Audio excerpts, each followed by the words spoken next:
Good morning, Overload Nation. Adrian here, and I've just read an article, a few articles actually, talking about a game called The Flock, which the game will cease to be sold if too many players die in it.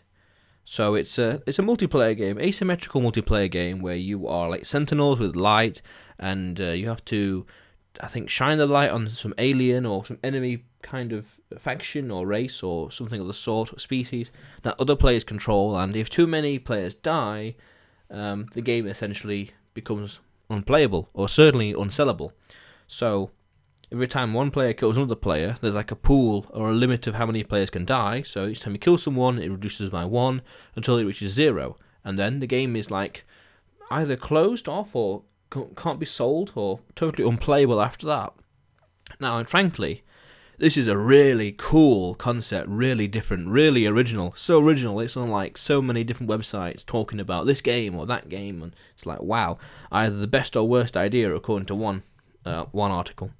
And frankly, it's a cool concept. It's certainly got a lot of marketing, and that's great. That's great in itself. The greatest downside to it is, ultimately, there can only be a fixed number amount of sales, which I suppose at the same time isn't that bad. You know, even if you sell 10,000, 20,000, 30,000, 50,000, that's, say $10, £15 or whatever, that's still pretty, whatever the price range is, that's pretty nice amount, and plus that exposure, that marketing, and that is, you can't put a price on that. So it's a real cool concept. I don't know much about the gameplay though. It seems very dark and mysterious.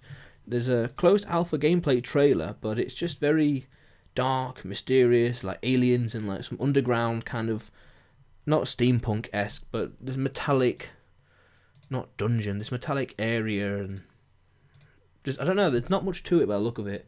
The Flock though, it's called The Flock.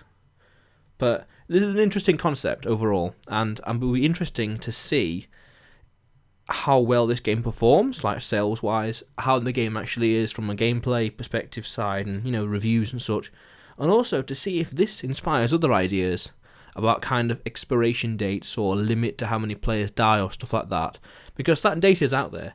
I remember a few games before keeping track about how many players have been killed or something, and I think there's some data that's there are more players that have been killed in like Call of Duty than the amount of people who ever lived, or something like that, or something crazy. So that is amazing, like taking advantage of all the data. So whenever someone dies, one less person, when it reaches 0, the game's over. That's cool. I'd love to see if other games come up with other concepts like that. And frankly, I'll probably use that in a game of mine in the future. Probably a little bit different though, because I'm not too fond of the idea of it not being sold anymore, but at the same time, that is an amazing factor. It really makes the game a lot more rare. But at the same time, when it reaches 0, the game is useless. Unless the developers revive it, because I'm sure the developers, especially if the developers are listening, which is so cool, hello, I'm sure they could easily revive the game or make a sequel or something. But that's an amazing concept, and really look forward to seeing what happens in the future. That's cool. The Flock.